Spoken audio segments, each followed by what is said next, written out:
These are the photographs of Mountain Light, shots by Galen Rowell, America's best-known wilderness photographer. In Galen's words, sometimes film and human imagination work together to produce truly remarkable images that are more powerful than reality.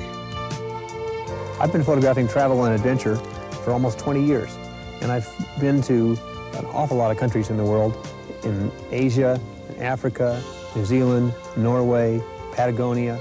I wish I could go back to those places again and take the knowledge that I have now, the things that I've learned, all the little tricks that I've learned about how to get better pictures, and go back and see the same things that I saw in the past, because I can make so much better photographs.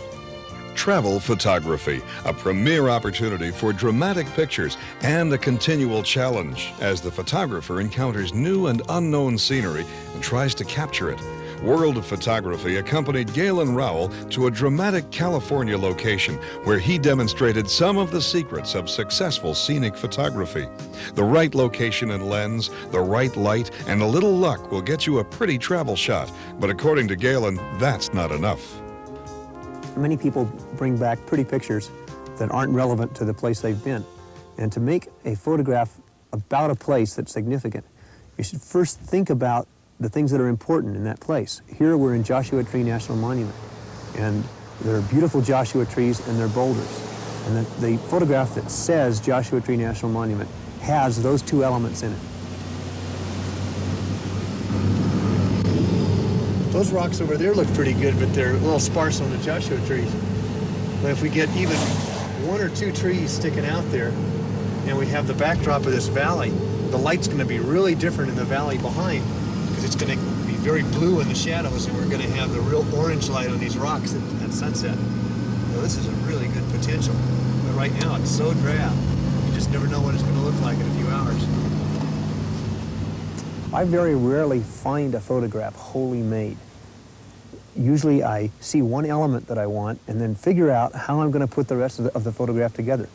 I see something and I think, it's not so good now, but in different light, that would be good. And if I can put it together with something else, if I can put A and B together, then it'll be good. And I carry that in my mind, go from place to place, until I find those things, and then come back in the light that I think is right, and make the photograph. And in that way, my camera leads me to see more beautiful things than I would see without it, because it's training me to follow light and leads me to those beautiful spots. This is looking like it could be really good.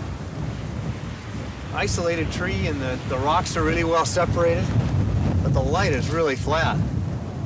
But it's going to get the last sunset. When the sun's right down on the horizon, it's going to get fabulous light, and the angle is just right to get that tree and the rocks with a real alpenglow.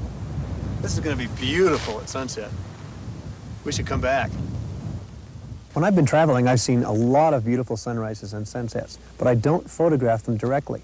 I use them as a tool, a source of light to make other things beautiful, and to take something out of a place, whether it's a building or a person or a part of the landscape, and to make it look more beautiful by using that sunrise light. If you're dedicated to photography and determined to get memorable scenic pictures, get ready to give up that vacation luxury of sleeping late. You've got to be there when the sun rises and when it sets. The fragile moments of beautiful light happen only twice each day. Magic moments that may only make the landscape glow for a mere 30 seconds. Beautiful photographs require beautiful light.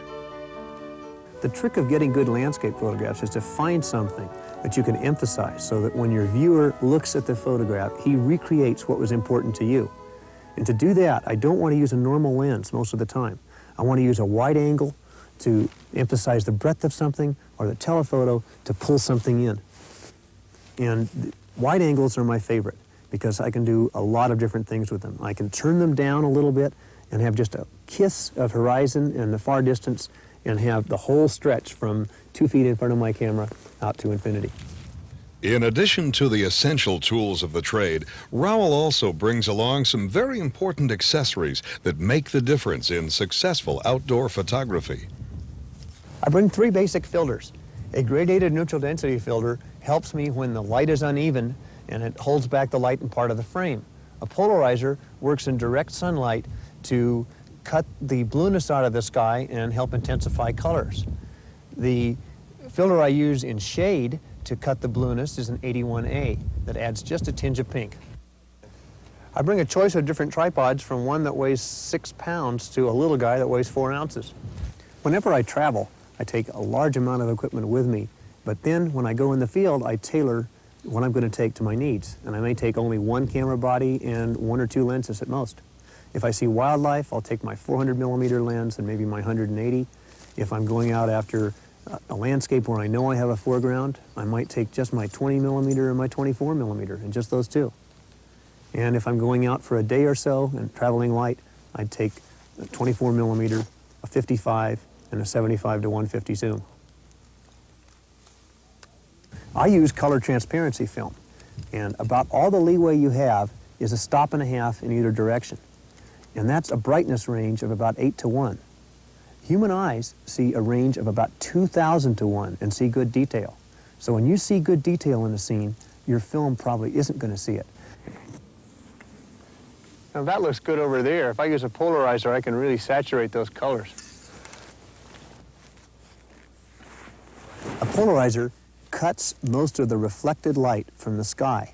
So it cuts that extra blueness that you get from the sky, darkens the sky to separate the sky from the land, and intensifies colors by taking away that blue pollution that comes from the big blue umbrella that's over your landscape.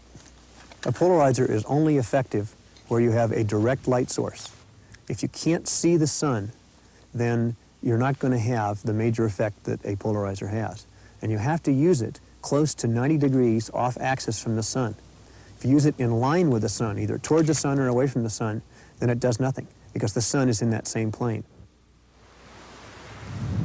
I often have people in my landscape photographs. If you put somebody in silhouette or at a distance, then they can just be a feature in the landscape.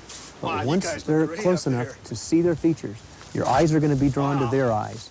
And you're going to look and wonder, who's that person in that photograph? And that photograph changes its meaning. And the climbers at the same time.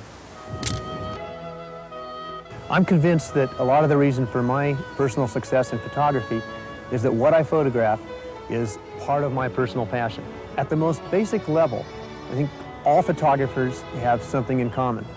When they take pictures, they're trying to answer that question, who am I? You want to say, this is who I am, by these photographs that are individual. You want to say, this is what I saw.